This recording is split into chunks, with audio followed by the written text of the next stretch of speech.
단 한 문장이었습니다. 미국 워싱턴에서 열린 공동 기자회견, 일본 총리가 마이크를 잡고 말했습니다. 한국 전쟁은 일본의 평화 기여가 없었다면 끝나지 못했을 것입니다. 그 한마디는 그냥 실언이 아니었습니다. 수십 년 동안 이어진 국제안보 협력을 스스로 부정하는 선언이었고, 한국의 외교력을 시험하겠다는 마지막 신호였습니다. 한국은 반박하지 않았습니다.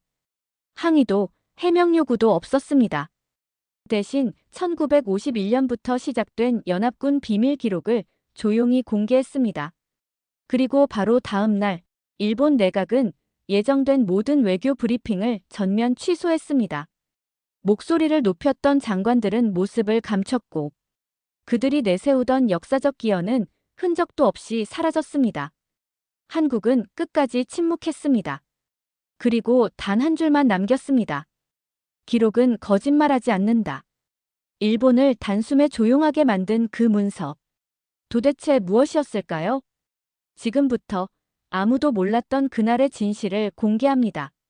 시작하기 전 좋아요와 구독으로 한국의 힘을 끝까지 지켜봐 주세요. 저는 그날 오후를 평생 잊지 못할 겁니다. 런던 국제분쟁연구소 제 사무실에서 커피를 마시고 있었죠. 평범한 화요일 오후였어요. 창밖으로는 런던 특유의 흐린 하늘이 보였습니다. 그때 휴대폰이 울렸어요. BBC 속보였습니다. 일본 총리가 국회에서 발언했다는 내용이었죠. 독도는 일본 고유 영토라고요. 명확하게, 공개적으로 국회 본회의장에서 말입니다. 저는 커피잔을 내려놓았어요. 이건 단순한 발언이 아니었습니다. 외교적 수사도 아니었죠. 총리가 직접 공식 석상에서 한 선언이었어요. 화면을 다시 봤습니다. 일본 NHK 생중계 화면이 떴어요. 총리가 연단에 서 있었죠. 표정은 단호했습니다. 주저함이 없었어요. 저는 즉시 한국 측 반응을 찾았습니다. 당연히 강력한 항해 성명이 나올 거라 생각했죠. 대사 소환, 긴급 기자회견, 규탄 집회. 지금까지 봐왔던 패턴이었어요. 그런데 아무것도 없었습니다. 한국 외교부 홈페이지에 들어갔어요. 아무 발표도 없었죠. 청와대도 마찬가지였습니다. 침묵이었어요. 이상했습니다. 너무 조용했죠. 저는 로이터 통신을 확인했어요. 그들도 같은 걸 포착했습니다.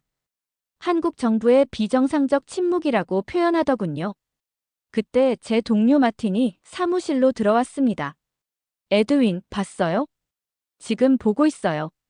마틴이 제 책상 앞에 섰습니다. 한국이 왜 저러는 거죠? 항의도 안 하고. 모르겠어요. 지금 파악 중입니다.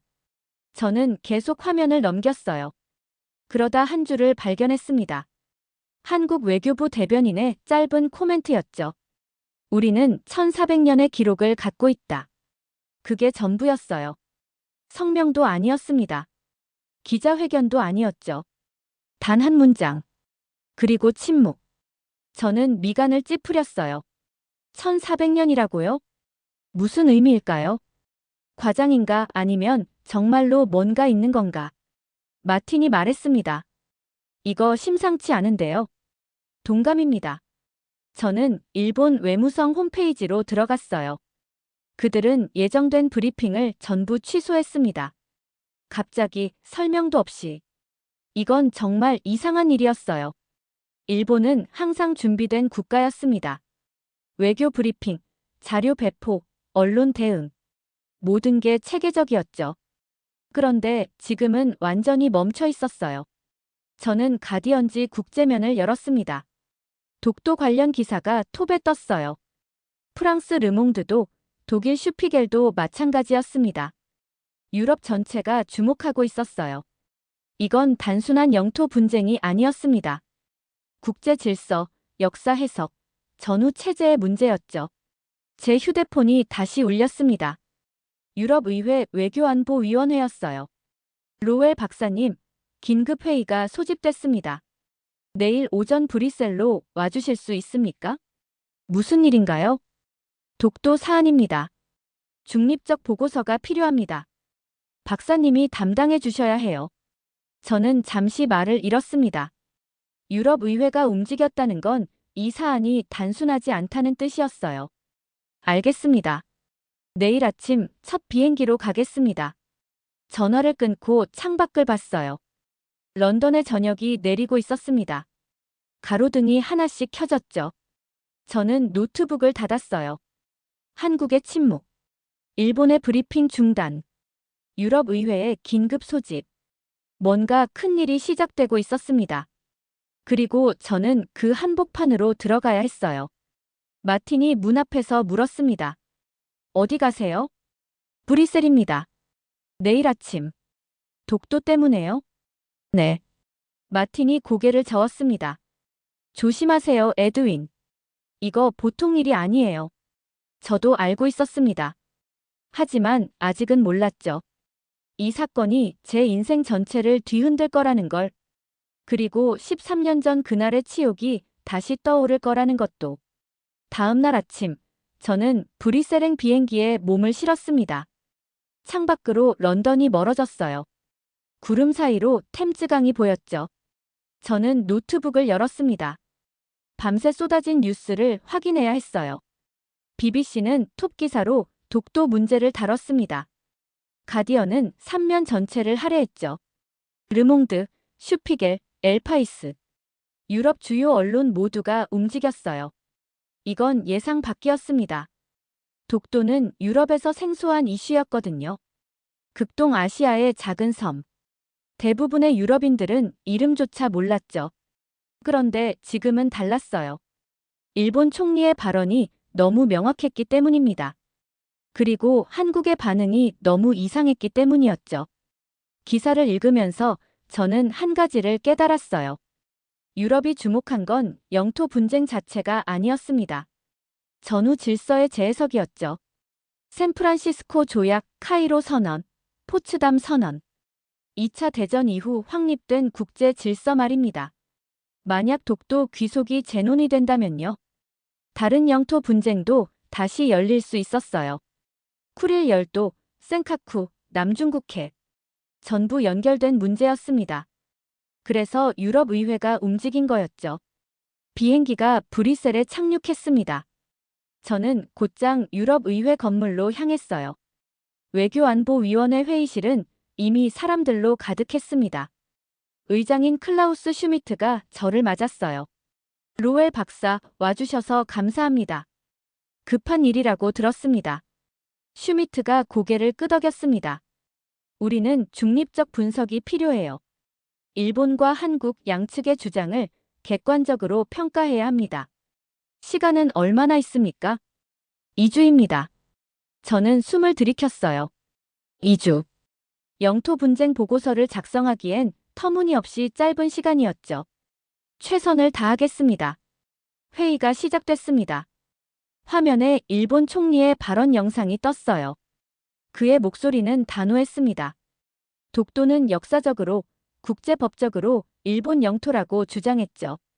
그 다음은 한국의 반응이었습니다. 아니, 반응의 부재였어요.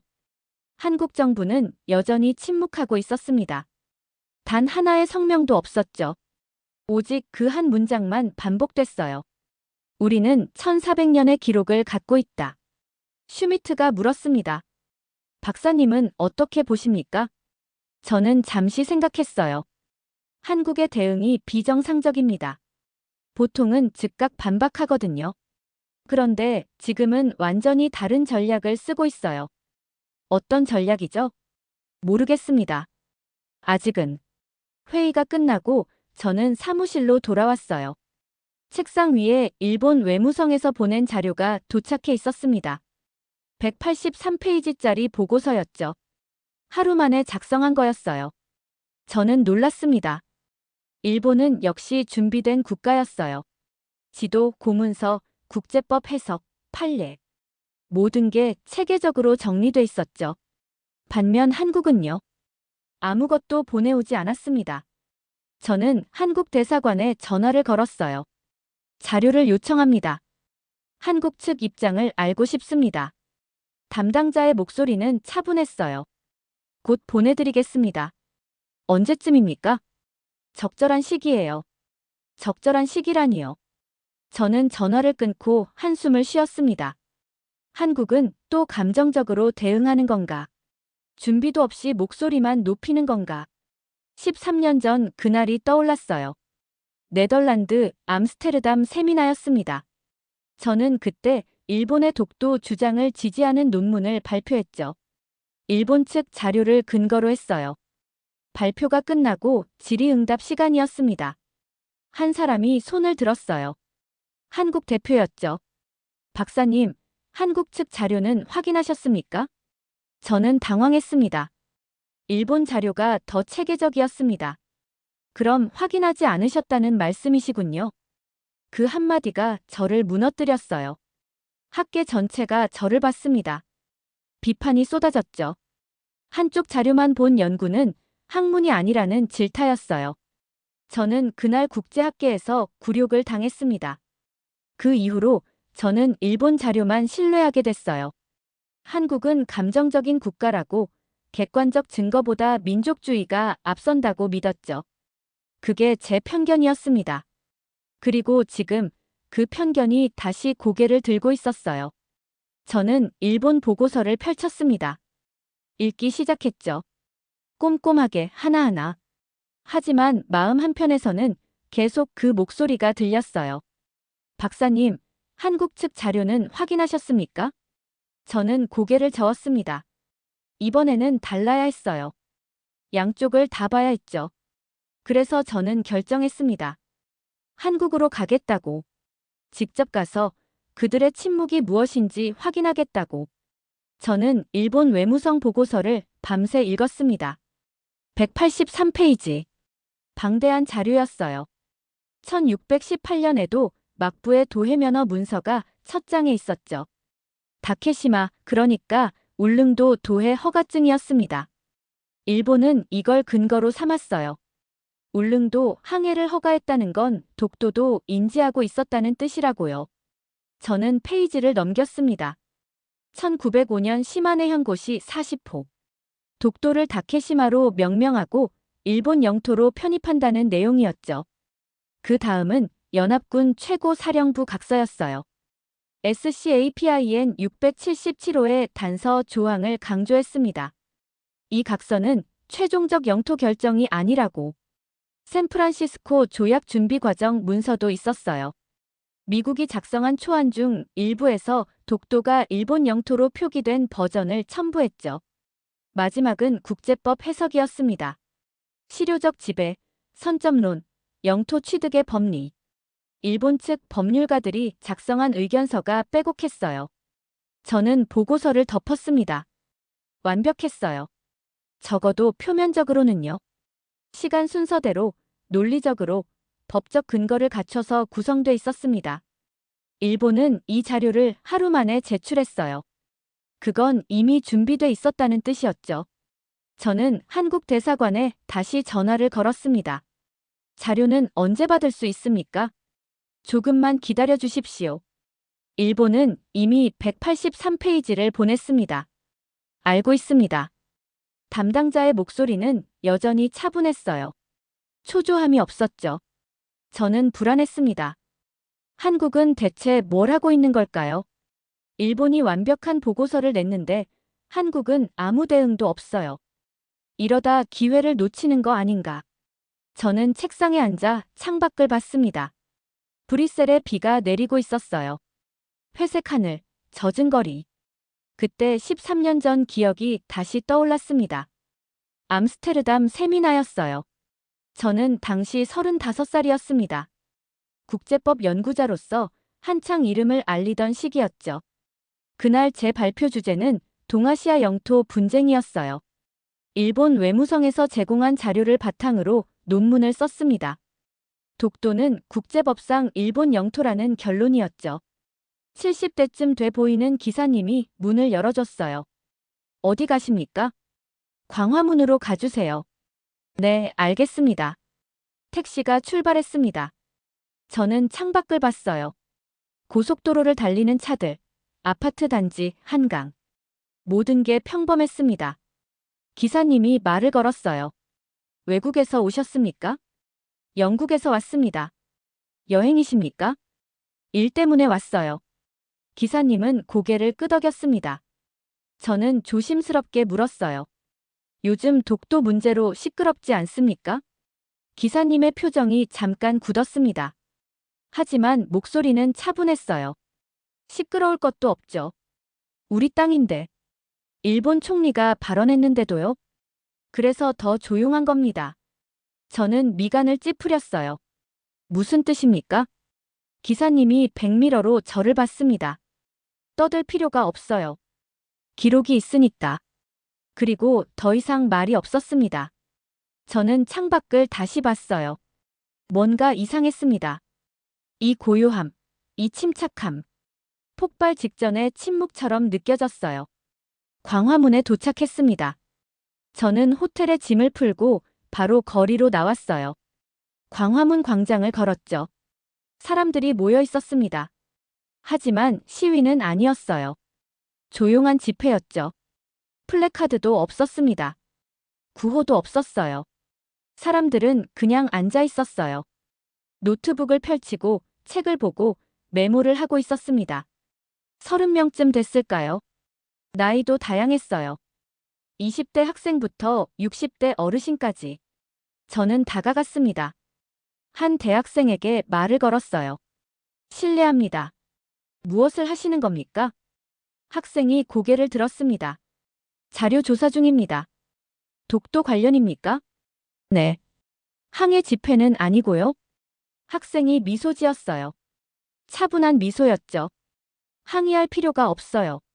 증명하면 되니까요. 저는 그의 노트북 화면을 봤습니다. 고문원 사진이 떠 있었어요. 한자로 빼곡했죠. 삼국사기를 보고 계십니다. 맞습니다. 512년 기록이요. 저는 놀랐어요. 512년이라고요. 정말 1400년 전 기록이 있는 건가요? 혼자 보시는 겁니까? 아니요. 우리 모두 나눠서 보고 있어요. 각자 시대별로. 저는 주변을 다시 봤습니다. 사람들이 각자 자료를 펼쳐놓고 있었어요. 어떤 이는 조선왕조실록을, 어떤 이는 고지도를, 어떤 이는 외교 문서를 보고 있었죠. 구호가 없었습니다. 소리도 없었어요. 그냥 조용히 체계적으로 자료를 모으고 있었습니다. 저는 소름이 돋았어요. 이건 감정적 반응이 아니었습니다. 준비된 대응이었죠. 저는 광장을 벗어나 대학로로 향했습니다. 거기도 비슷했어요. 학생들이 카페에 모여 있었습니다. 노트북과 책이 테이블에 가득했죠. 한 그룹은 국제법 교과서를 펼쳐놓고 토론하고 있었어요. 다른 그룹은 역사 지도를 비교하고 있었습니다. 목소리는 낮았어요. 흥분도 없었죠. 마치 시험 준비를 하는 것처럼 차분했습니다. 저는 한 카페에 들어갔어요. 커피를 주문하고 자리에 앉았습니다. 옆 테이블 학생들의 대화가 들렸어요. 1900년 칙령 41호 원본 찾았어? 응. 관보 원문 확인했어. 석도가 독도야. 증거는? 울릉도 방언으로 독도를 석도라고 불렀대. 논문 3편 있어. 출처 표시해둬.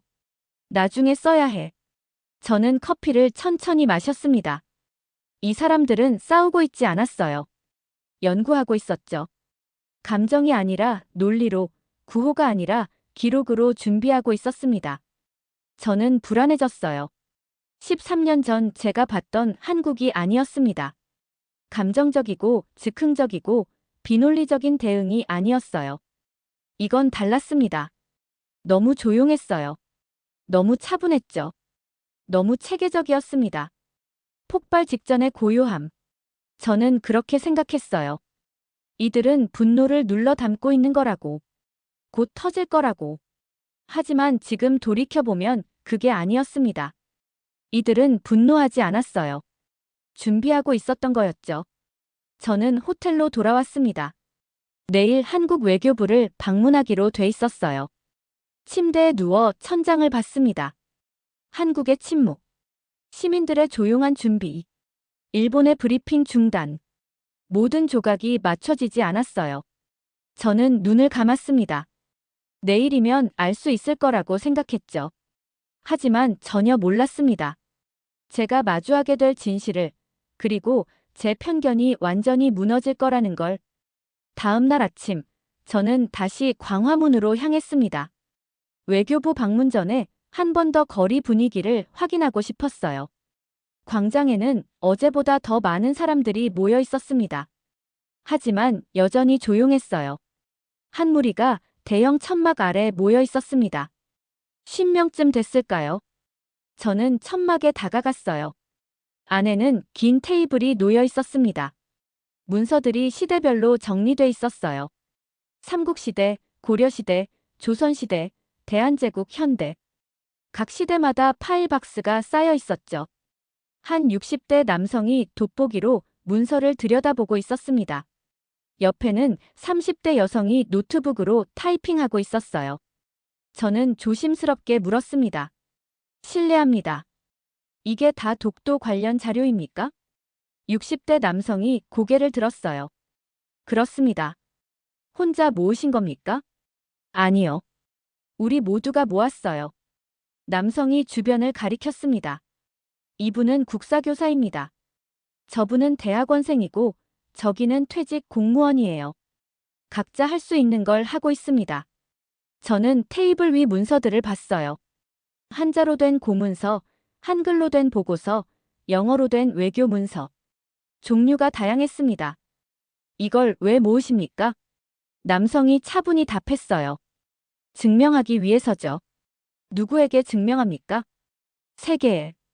그의 목소리에는 흥분이 없었습니다. 분노도 없었어요. 그냥 담담했죠. 저는 또 물었습니다. 일본 총리 발언에 화가 나지 않으십니까? 남성이 잠깐 생각하더니 말했어요. 처음엔 화났죠. 하지만 이제는 아닙니다. 왜죠? 화내봤자 소용없어요. 기록으로 말해야 합니다. 옆에 있던 30대 여성이 거들었어요. 우리는 감정으로 싸우지 않아요. 사실로 싸웁니다. 저는 숨이 막혔습니다. 이 사람들의 태도가 무서웠어요. 차분함이 오히려 위압적이었죠. 저는 천막을 나왔습니다. 광장 반대편으로 걸어갔어요. 거기에는 젊은 학생들이 모여 있었습니다. 한 학생이 대형 연표를 펼쳐놓고 설명하고 있었어요. 512년 신라가 우산국을 복속시켰어요. 여기 삼국사기 기록이 있습니다. 다른 학생들이 고개를 끄덕였죠. 박수가 나왔습니다. 질의응답 시간이었어요.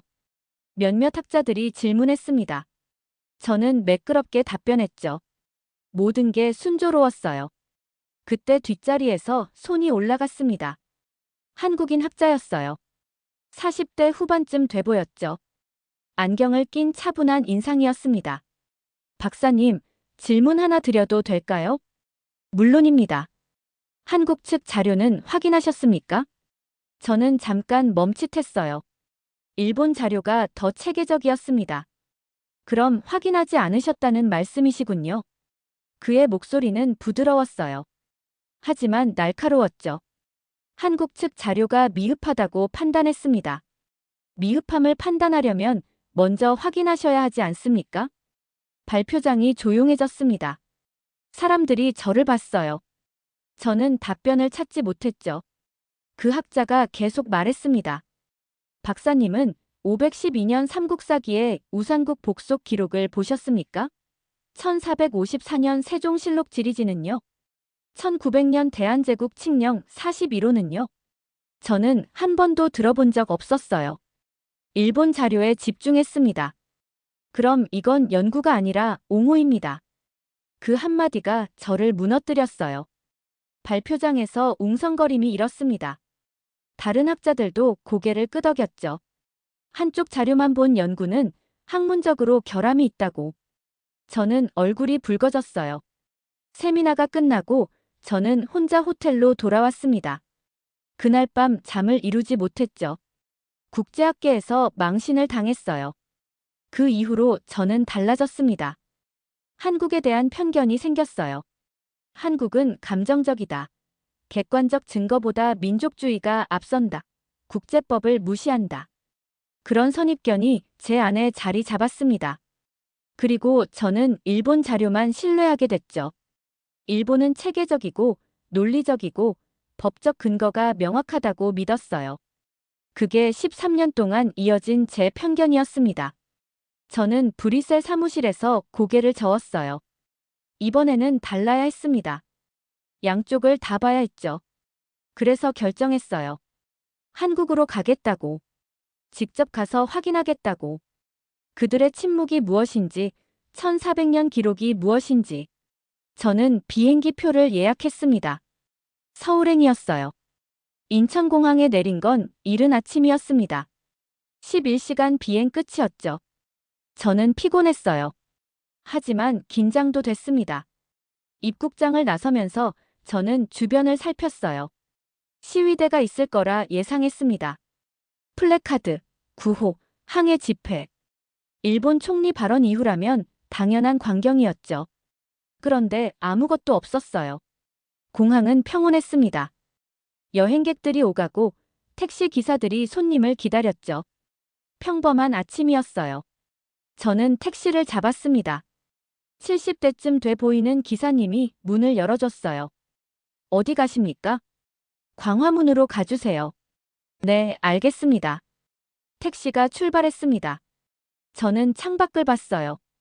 고속도로를 달리는 차들, 아파트 단지, 한강. 모든 게 평범했습니다. 기사님이 말을 걸었어요. 외국에서 오셨습니까? 영국에서 왔습니다. 여행이십니까? 일 때문에 왔어요. 기사님은 고개를 끄덕였습니다. 저는 조심스럽게 물었어요. 요즘 독도 문제로 시끄럽지 않습니까? 기사님의 표정이 잠깐 굳었습니다. 하지만 목소리는 차분했어요. 시끄러울 것도 없죠. 우리 땅인데. 일본 총리가 발언했는데도요. 그래서 더 조용한 겁니다. 저는 미간을 찌푸렸어요. 무슨 뜻입니까? 기사님이 백미러로 저를 봤습니다. 떠들 필요가 없어요. 기록이 있으니까. 그리고 더 이상 말이 없었습니다. 저는 창밖을 다시 봤어요. 뭔가 이상했습니다. 이 고요함, 이 침착함. 폭발 직전의 침묵처럼 느껴졌어요. 광화문에 도착했습니다. 저는 호텔에 짐을 풀고 바로 거리로 나왔어요. 광화문 광장을 걸었죠. 사람들이 모여 있었습니다. 하지만 시위는 아니었어요.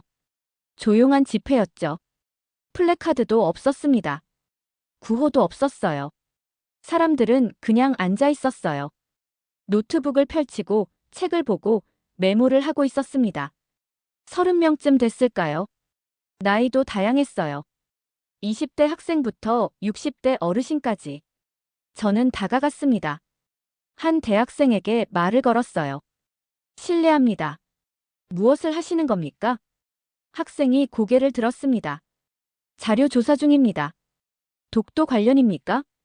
네. 항해 집회는 아니고요. 학생이 미소 지었어요. 차분한 미소였죠. 항의할 필요가 없어요. 증명하면 되니까요. 저는 그의 노트북 화면을 봤습니다. 고문원 사진이 떠 있었어요. 한자로 빼곡했죠. 삼국사기를 보고 계십니다. 맞습니다. 512년 기록이요. 저는 놀랐어요. 512년이라고요. 정말 1400년 전 기록이 있는 건가요? 혼자 보시는 겁니까? 아니요. 우리 모두 나눠서 보고 있어요. 각자 시대별로. 저는 주변을 다시 봤습니다. 사람들이 각자 자료를 펼쳐놓고 있었어요.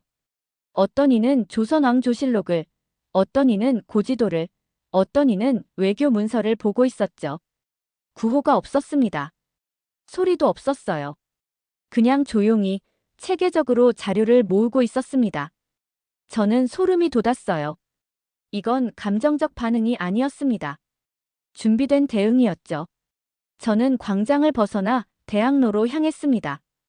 거기도 비슷했어요. 학생들이 카페에 모여 있었습니다. 노트북과 책이 테이블에 가득했죠. 한 그룹은 국제법 교과서를 펼쳐놓고 토론하고 있었어요. 다른 그룹은 역사 지도를 비교하고 있었습니다. 목소리는 낮았어요. 흥분도 없었죠. 마치 시험 준비를 하는 것처럼 차분했습니다. 저는 한 카페에 들어갔어요. 커피를 주문하고 자리에 앉았습니다. 옆 테이블 학생들의 대화가 들렸어요. 1900년 칙령 41호 원본 찾았어? 응. 관보 원문 확인했어. 석도가 독도야. 증거는? 울릉도 방언으로 독도를 석도라고 불렀대. 논문 3편 있어. 출처 표시해둬. 나중에 써야 해. 저는 커피를 천천히 마셨습니다. 이 사람들은 싸우고 있지 않았어요. 연구하고 있었죠. 감정이 아니라 논리로, 구호가 아니라 기록으로 준비하고 있었습니다. 저는 불안해졌어요. 13년 전 제가 봤던 한국이 아니었습니다. 감정적이고 즉흥적이고 비논리적인 대응이 아니었어요. 이건 달랐습니다. 너무 조용했어요. 너무 차분했죠. 너무 체계적이었습니다. 폭발 직전의 고요함. 저는 그렇게 생각했어요. 이들은 분노를 눌러 담고 있는 거라고. 곧 터질 거라고. 하지만 지금 돌이켜보면 그게 아니었습니다. 이들은 분노하지 않았어요. 준비하고 있었던 거였죠. 저는 호텔로 돌아왔습니다. 내일 한국 외교부를 방문하기로 돼 있었어요. 침대에 누워 천장을 봤습니다. 한국의 침묵. 시민들의 조용한 준비. 일본의 브리핑 중단. 모든 조각이 맞춰지지 않았어요. 저는 눈을 감았습니다. 내일이면 알 수 있을 거라고 생각했죠. 하지만 전혀 몰랐습니다. 제가 마주하게 될 진실을, 그리고 제 편견이 완전히 무너질 거라는 걸. 다음 날 아침, 저는 다시 광화문으로 향했습니다. 외교부 방문 전에 한 번 더 거리 분위기를 확인하고 싶었어요. 광장에는 어제보다 더 많은 사람들이 모여 있었습니다. 하지만 여전히 조용했어요. 한 무리가 대형 천막 아래 모여 있었습니다. 10명쯤 됐을까요? 저는 천막에 다가갔어요. 안에는 긴 테이블이 놓여 있었습니다. 문서들이 시대별로 정리돼 있었어요. 삼국시대, 고려시대, 조선시대, 대한제국, 현대. 각 시대마다 파일 박스가 쌓여 있었죠. 한 60대 남성이 돋보기로 문서를 들여다보고 있었습니다. 옆에는 30대 여성이 노트북으로 타이핑하고 있었어요. 저는 조심스럽게 물었습니다. 실례합니다. 이게 다 독도 관련 자료입니까? 60대 남성이 고개를 들었어요. 그렇습니다. 혼자 모으신 겁니까? 아니요. 우리 모두가 모았어요. 남성이 주변을 가리켰습니다. 이분은 국사교사입니다. 저분은 대학원생이고 저기는 퇴직 공무원이에요.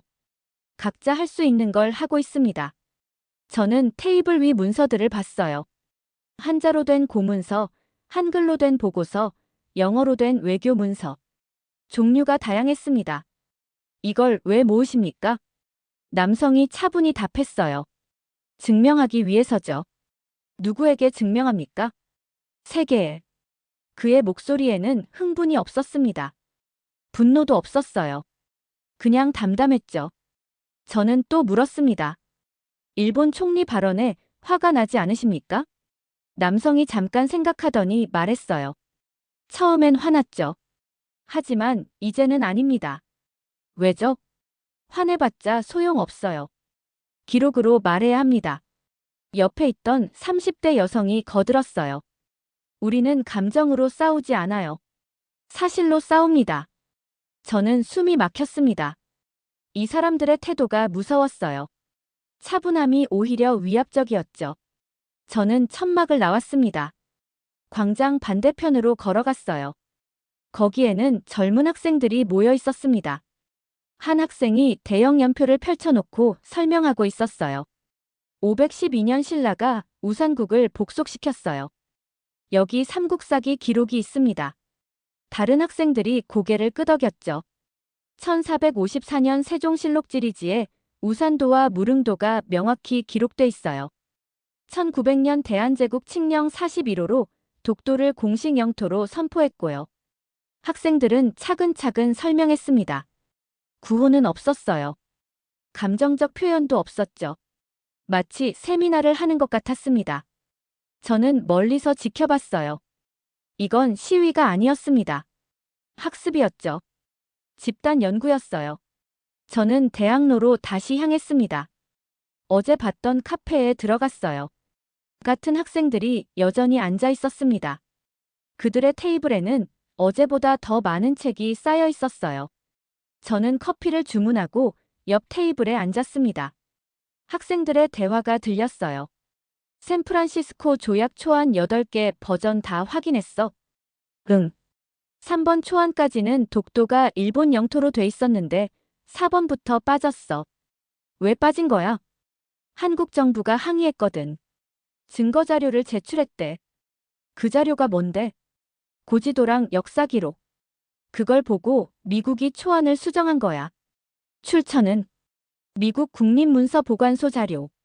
여기 링크 있어. 저는 그들의 노트북 화면을 슬쩍 봤습니다. 정말로 미국 정부 문서가 떠 있었어요. 이 학생들은 1차 자료를 직접 찾고 있었습니다. 2차, 3차 해석이 아니라 원본을 확인하고 있었어요. 저는 충격받았습니다. 13년 전 저를 질타했던 그 한국 학자의 목소리가 떠올랐어요. 박사님은 한국 측 자료를 확인하셨습니까? 당시 저는 확인하지 않았습니다. 일본 자료만 봤죠. 그리고 한국은 감정적이라고 증거가 부족하다고 믿었어요. 하지만 지금 제 눈앞에 이 사람들은요. 누구보다 냉정했습니다. 누구보다 체계적이었어요. 누구보다 증거를 중시했죠. 저는 카페를 나왔습니다. 거리를 걸으며 주변을 봤어요. 서점 앞에는 독도 관련 책이 진열돼 있었습니다. 사람들이 서서 읽고 있었어요. 지하철역 게시판에는 독도 역사연표가 붙어 있었습니다. 누군가 직접 만든 것 같았어요. 편의점 앞에서는 고등학생들이 스마트폰으로 뭔가를 검색하고 있었죠. 모두가 조용히 움직이고 있었습니다. 소리 없이, 하지만 확실하게.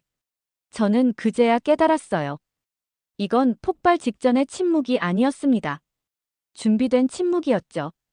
이들은 분노를 참고 있는 게 아니었어요. 논리를 쌓고 있었던 겁니다. 감정 대신 기록을, 구호 대신 증거를, 외침 대신 연구를 선택한 거였죠. 그리고 저는 깨달았습니다. 이게 더 무섭다는 걸. 감정은 시간이 지나면 식지만 기록은 영원히 남으니까요. 분노는 반박할 수 있지만 사실은 반박할 수 없으니까요. 저는 호텔로 돌아왔습니다. 오후에 외교부를 방문하기로 돼 있었어요. 샤워를 하고 정장으로 갈아입었습니다. 거울 앞에 선 제 모습을 봤어요.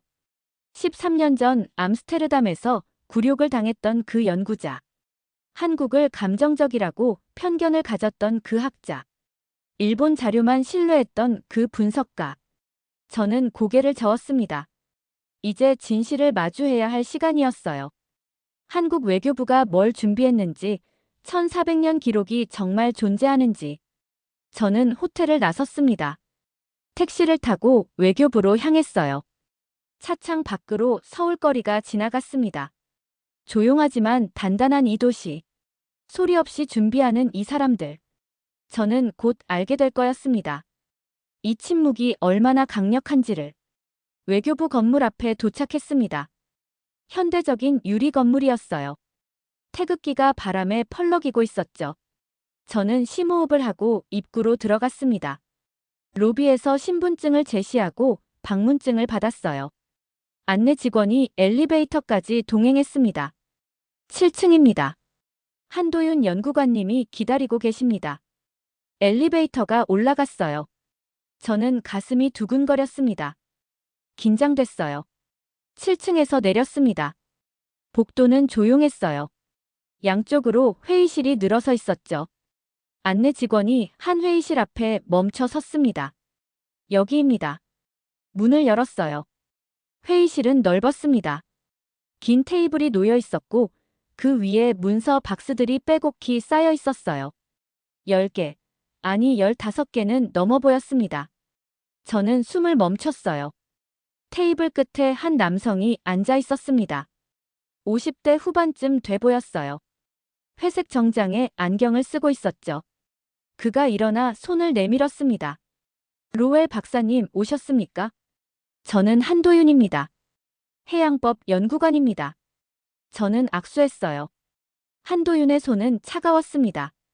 하지만 악력은 단단했죠. 만나서 반갑습니다. 앉으시죠. 저는 테이블 맞은편에 앉았습니다. 한도윤은 천천히 자리에 앉았어요. 그의 표정은 무표정에 가까웠습니다. 감정이 드러나지 않았죠. 커피 드릴까요? 괜찮습니다. 그럼 바로 시작하겠습니다. 한도윤이 앞에 놓인 파일 하나를 열었어요. 박사님, 유럽의회에서 중립적 보고서를 작성하신다고 들었습니다. 맞습니다. 그럼 양측 자료를 모두 확인하셔야겠죠. 당연합니다. 한도윤이 미소를 지었어요. 아주 짧은 미소였죠. 일본 측 자료는 이미 받으셨을 겁니다. 183페이지 보고서를 받았습니다. 그럼 우리 자료도 보셔야죠. 한도윤이 옆에 놓인 문서 박스를 가리켰습니다. 자료부터 보시죠. 저는 박스들을 봤어요. 15개가 넘었습니다. 각 박스마다 라벨이 붙어 있었어요. 삼국시대, 고려시대, 조선 전기, 조선 후기, 대한제국, 일제강점기, 해방 이후, 국제법 판례, 외교 문서. 시대별로, 주제별로 완벽하게 분류돼 있었습니다. 저는 당황했어요. 예상과 완전히 달랐습니다. 한국은 준비가 없을 거라 생각했거든요. 감정적 항의나 정치적 수사만 있을 거라고요. 하지만 이건요. 체계적이었습니다. 한도윤이 첫 번째 박스를 열었어요. 512년 기록부터 보시겠습니다. 파일을 꺼내 제 앞에 놓았습니다. 삼국사기 영인본이었어요. 신라 지증왕 13년 우산국을 복속시켰다는 기록입니다. 우산국은 지금의 울릉도와 독도를 포함한 지역이었어요. 저는 문서를 들여다봤습니다. 한자로 빼곡했어요. 저는 한자를 어느 정도 읽을 수 있었습니다. 정말로 기록돼 있었어요. 한도윤이 계속 설명했습니다. 1454년 세종실록 지리지입니다. 우산도와 무릉도 두 섬이 명확히 기록돼 있어요. 또 다른 문서를 꺼냈습니다. 1693년 안용복 사건 기록입니다. 그가 일본에 건너가 울릉도와 독도가 조선 영토임을 확인받았죠. 문서가 계속 나왔어요. 1900년 대한제국 칙령 41호. 독도를 석도로 명명하고 울릉군에 편입시켰습니다. 1946년 연합군 최고사령부 각서 SCAPIN 677호. 독도를 한국 영토로 규정했어요. 1951년 샌프란시스코 조약 준비 문서. 미국 국무부 내부 문건입니다. 저는 압도당했습니다. 문서가 끝없이 나왔어요. 하나하나가 원본이었습니다. 복사본이 아니라 실제 문서의 영인본이었죠. 한도윤은 감정 없이 담담하게 설명했습니다. 1953년 일본 최고재판소 판결문입니다. 일본 정부가 독도를 한국 영토로 인정한 사례죠. 1965년 한일협정 관련 외교 문서입니다. 1999년 신한일업협정 논의 과정 기록이에요. 저는 말을 잃었습니다. 일본의 183페이지가 초라해 보였어요. 한국은 단순히 많은 자료를 가진 게 아니었습니다. 시대별로, 주제별로, 법적 근거별로 완벽하게 정리돼 있었어요. 한도윤이 마지막 박스를 열었습니다. 총 127건의 1차 자료입니다. 모두 원본이거나 공식 영인본입니다. 저는 테이블을 봤어요. 문서들이 가득했습니다. 고문서, 지도, 외교문서, 판례, 조약. 일본의 12건과는 비교가 되지 않았어요. 한도윤이 말했습니다. 박사님, 이게 우리가 말하는 1400년 기록입니다. 저는 고개를 들어 한도윤을 봤어요. 그의 표정은 여전히 차분했습니다. 승리감도 없었어요. 그냥 사실을 전달하는 것뿐이었죠. 천천히 보십시오. 시간은 충분합니다. 한도윤이 자리에서 일어났어요. 필요하시면 부르십시오. 밖에 있겠습니다. 그가 회의실을 나갔습니다. 저는 혼자 남았어요. 문서들에 둘러싸여서요. 저는 첫 번째 문서를 집어들었습니다. 손이 떨렸어요. 13년 전 암스테르담 세미나가 떠올랐습니다. 박사님, 한국 측 자료는 확인하셨습니까? 저는 확인하지 않았습니다. 그리고 굴욕을 당했죠. 그 이후로 저는 한국을 편견으로 봤어요. 감정적이고 비논리적이고 증거가 부족하다고. 하지만 지금 제 앞에 있는 이 자료들은요. 완벽했습니다. 저는 문서를 읽기 시작했어요. 하나하나, 천천히. 13년 전의 실수를 반복하지 않기 위해서요. 그리고 제 편견이 얼마나 잘못됐는지 깨닫기 위해서. 저는 6시간 동안 회의실에 앉아 있었습니다. 문서를 하나하나 읽었어요. 메모를 했죠. 사진도 찍었습니다. 시간 가는 줄 몰랐어요. 첫 번째 박스부터 시작했습니다. 삼국시대 기록이었죠. 512년 삼국사기 우산국 복속 기사. 신라가 우산국을 병합했다는 내용이었어요. 우산국은 울릉도를 중심으로 한 섬나라였죠. 그런데 중요한 건 이거였습니다. 우산국에는 두 개의 섬이 있었다는 기록이 있었어요. 하나는 울릉도, 다른 하나는 우산도. 지금의 독도였습니다. 저는 고개를 끄덕였어요. 이건 명확한 기록이었습니다. 두 번째 문서는 1454년 세종실록 지리지였어요. 우산도와 무릉도가 명확히 구분돼 있었습니다.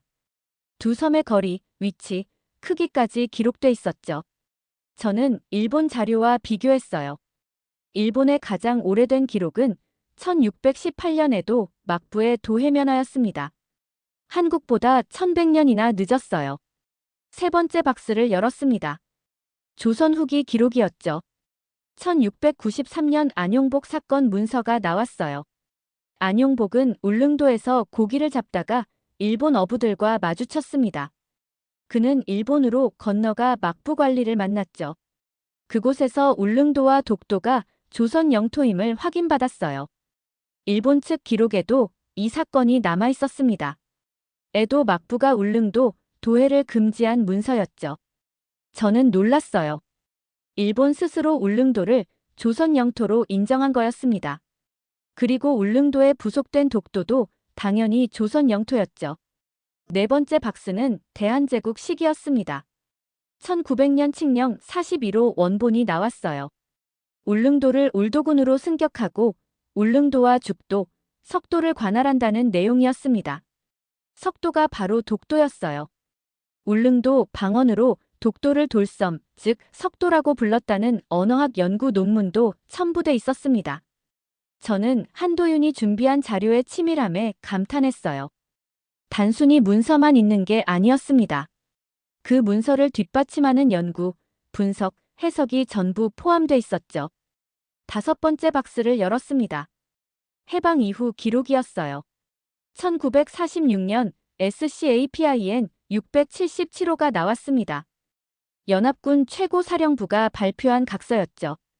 일본의 행정권이 미치는 범위를 규정한 문서였어요.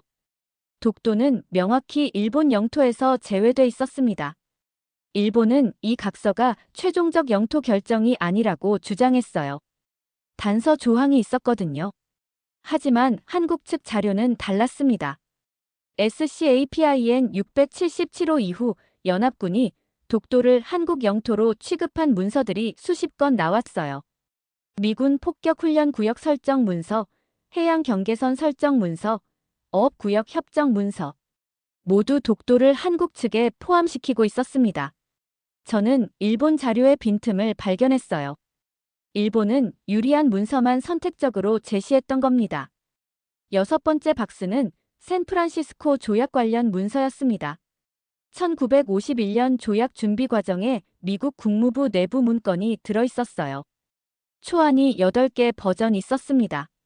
첫 3개 버전에서는 독도가 일본 영토로 표기돼 있었어요. 하지만 네 번째 버전부터 독도가 빠졌습니다. 왜 빠졌을까요? 한국 정부가 항의했기 때문이었습니다.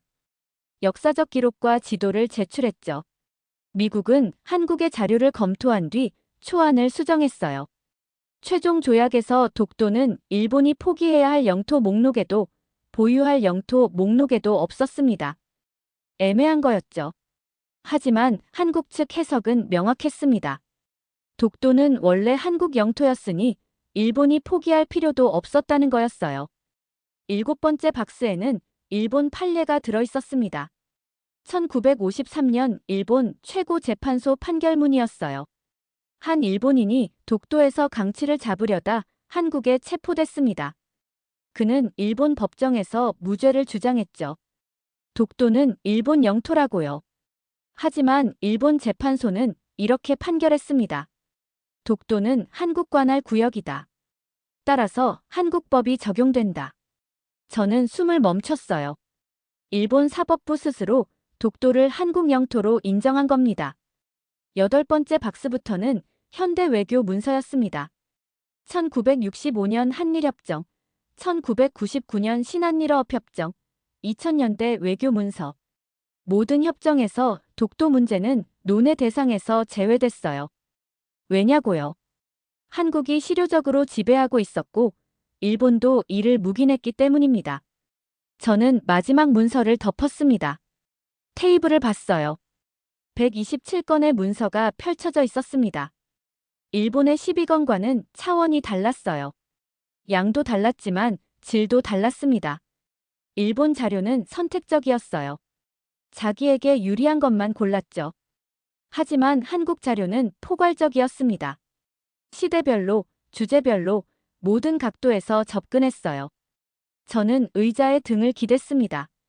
13년 전 암스테르담 세미나가 떠올랐어요. 그때 한국 학자가 물었죠. 박사님, 한국 측 자료는 확인하셨습니까? 저는 확인하지 않았습니다. 그리고 일본 자료만으로 논문을 썼죠. 지금 생각하면 부끄러웠어요. 제가 본 건 빙산의 일각이었습니다. 일본이 보여준 일각이었죠. 하지만 한국은 전체를 갖고 있었어요. 문이 열렸습니다. 한도윤이 들어왔어요. 다 보셨습니까? 저는 고개를 끄덕였습니다. 네. 놀라웠습니다. 한도윤이 미소 지었어요. 처음으로 감정이 드러났죠. 일본 자료와 비교하면 어떻습니까? 저는 솔직히 답했습니다. 비교가 안 됩니다. 왜죠? 일본은 12건, 한국은 127건입니다. 일본은 선택적이고 한국은 포괄적입니다. 한도윤이 천천히 고개를 끄덕였어요. 우리는 외치지 않았습니다. 기록을 준비했죠. 저는 할 말을 잃었어요. 한도윤이 계속 말했습니다. 일본이 브리핑을 중단한 이유를 아십니까? 아직 모르겠습니다. 우리가 이 자료를 준비하고 있다는 걸 알았기 때문입니다. 저는 숨을 들이켰어요. 그랬던 거였습니다. 일본은 알고 있었어요. 한국이 뭔가 준비하고 있다는 걸. 그리고 그게 자신들을 압도할 거라는 걸. 그래서 침묵한 거였죠. 저는 자리에서 일어났습니다. 감사합니다. 이 자료들을 유럽의회에 보고하겠습니다. 한도윤이 손을 내밀었어요. 객관적으로 판단해 주십시오. 그게 우리가 바라는 전부입니다. 저는 악수했습니다. 이번엔 제 손이 떨렸어요. 브뤼셀로 돌아온 건 3일 후였습니다. 저는 짐을 풀지도 않고 곧장 유럽의회로 향했어요. 슈미트 의장이 회의실에서 기다리고 있었습니다. 로웰 박사, 어떻습니까? 저는 가방에서 노트북을 꺼냈어요. 보고 드릴 게 많습니다. 회의가 시작됐습니다. 외교안보위원회 위원들이 모두 모였어요. 12명이었죠. 저는 화면에 자료를 띄웠습니다. 먼저 일본 측 자료부터 보겠습니다. 일본의 183페이지 보고서를 요약했어요. 1618년 도해면허, 1905년 시마네 현고시, SCAPIN 677호의 단서 조항, 샌프란시스코 조약 초안. 위원들이 고개를 끄덕였습니다. 체계적이군요. 네, 일본은 철저히 준비했습니다. 저는 화면을 넘겼어요. 이제 한국 측 자료를 보시겠습니다. 512년 삼국사기부터 시작했습니다. 1454년 세종실록 지리지, 1693년 안용복 사건, 1900년 대한제국 칙령 41호, 1946년 SCAPIN 677호와 후속 문서들, 1951년 샌프란시스코 조약 준비 과정, 1953년 일본 최고재판소 판결, 127건의 자료를 하나하나 설명했습니다. 회의실이 조용해졌어요. 위원들은 화면만 바라봤습니다. 말이 없었죠. 한 위원이 손을 들었어요. 프랑스 대표였습니다. 박사님, 이게 전부 1차 자료입니까? 네. 모두 원본이거나 공식 영인본입니다. 일본 자료와 비교하면요? 저는 잠시 숨을 고르고 답했습니다. 비교 대상이 되지 않습니다. 어떤 의미입니까? 일본은 12건, 한국은 127건입니다. 일본은 선택적 자료 제시, 한국은 포괄적 증거 구축입니다. 독일 대표가 물었어요. 일본 자료에 결함이 있다는 말씀입니까? 결함이 아니라 불완전함입니다. 일본은 자신에게 유리한 문서만 제시했어요. 하지만 전체 맥락을 보면 한국의 주장이 더 설득력 있습니다. 슈미트 의장이 앞으로 몸을 기울였어요. 구체적으로 설명해 주십시오. 저는 화면을 넘겼습니다. 첫째, 역사적 연속성입니다. 한국은 512년부터 현재까지 1500년 넘게 독도를 인지하고 기록했어요. 일본의 첫 기록은 1618년입니다. 1100년 차이가 납니다. 둘째, 국제법적 근거입니다. 1900년 대한제국이 공식적으로 독도를 영토로 선포했어요. 일본의 1905년 편입보다 5년 빠릅니다. 셋째, 전후 처리입니다. 연합군은 독도를 한국 영토로 취급했어요. SCAPIN 677호뿐 아니라 후속 조치에서도 일관되게 그랬습니다. 넷째, 일본 스스로 인정한 기록이 있습니다. 1693년에도 막부의 울릉도 도해 금지, 1953년 최고재판소의 판결, 일본이 독도를 한국 관할로 본 증거입니다. 저는 화면을 끄고 위원들을 봤어요. 결론적으로 독도는 역사적으로, 국제법적으로, 실효적으로 한국 영토입니다. 회의실은 침묵에 빠졌습니다. 슈미트 의장이 천천히 고개를 끄덕였어요. 이건 예상 밖입니다. 저도 놀랐습니다. 일본 정부는 뭐라고 합니까? 아직 아무 말도 없습니다. 브리핑을 중단한 상태입니다. 영국 대표가 물었어요. 왜 중단했다고 보십니까? 저는 솔직히 답했습니다. 한국의 자료를 알기 때문입니다. 맞설 수 없다는 걸 깨달은 거죠. 회의가 끝났습니다.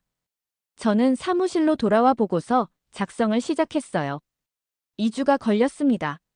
모든 자료를 재검토하고 교차 확인하고 법적 분석을 더했습니다. 보고서 제목은 이렇게 붙였어요. 독도 영유권에 관한 중립적 분석 보고서. 결론은 명확했습니다. 한국의 주장이 역사적 사실과 국제법에 부합한다. 보고서를 제출하고 저는 창밖을 봤어요. 런던의 저녁이 내리고 있었습니다. 13년 전 암스테르담 세미나가 떠올랐어요. 그때 저는 한국을 무시했습니다. 감정적이고 비논리적이고 증거가 부족하다고 믿었죠. 하지만 틀렸어요. 한국은 누구보다 냉정했습니다. 누구보다 체계적이었어요. 누구보다 증거를 갖고 있었죠. 단지 외치지 않았을 뿐입니다. 준비하고 있었던 겁니다. 제 휴대폰이 울렸어요. BBC 뉴스 알림이었습니다. 한국 정부가 공식 성명을 발표했다는 내용이었죠. 저는 기사를 열었습니다. 단 한 문장이었어요. 진실은 숨길 수 없다. 기록이 증명한다. 저는 미소 지었습니다. 그들은 끝까지 외치지 않았어요. 그저 기록을 보여줬을 뿐이었죠. 그리고 그게 가장 강력한 반박이었습니다. 일본 정부는 여전히 침묵하고 있었어요. NHK도 외무성도 총리실도 아무 말이 없었습니다. 그들은 알았던 거였습니다. 한국의 1400년 기록 앞에서 자신들의 100년 주장이 무너진다는 걸. 유럽의회는 제 보고서를 채택했습니다. 영국 외교부도 같은 결론을 내렸어요. 국제분쟁연구소도 한국의 손을 들어줬죠. 독도는 한국 영토라고. 저는 사무실에 앉아 창밖을 봤습니다. 템즈강이 흐르고 있었어요. 13년 전 제가 저질렀던 실수. 한쪽만 보고 판단했던 오만함. 편견으로 진실을 가렸던 어리석음. 이제야 바로 잡았습니다. 저는 노트북을 열고 이메일을 썼어요. 한도윤 연구관에게 보내는 메일이었습니다. 제목은 이렇게 적었죠. 감사합니다. 그리고 사과합니다. 본문에는 이렇게 썼어요. 13년 전 저는 확인하지 않았습니다. 한국의 자료를 보지 않았죠. 그리고 편견을 가졌어요. 이번에 제대로 봤습니다. 한국은 감정이 아니라 기록으로, 외침이 아니라 증거로 말했습니다. 저는 배웠습니다. 진실은 가장 조용한 곳에 있다는 것을. 그리고 기록은 어떤 외침보다 강하다는 것을. 메일을 보냈습니다. 창밖으로 런던의 밤이 깊어가고 있었어요. 저는 미소 지었습니다. 이제 세계가 알게 될 겁니다. 독도가 누구의 땅인지, 그리고 침묵이 얼마나 강력한 무기인지. 한국은 끝까지 외치지 않았습니다. 단지 기록을 보여줬을 뿐이었죠. 그리고 그것으로 충분했어요. 진실은 숨길 수 없으니까요. 기록이 증명하니까요. 오늘의 사연은 여기까지입니다. 오늘의 사연이 좋으셨다면 좋아요, 구독, 알림 설정 부탁드려요. 지금까지 감동 플러스였습니다.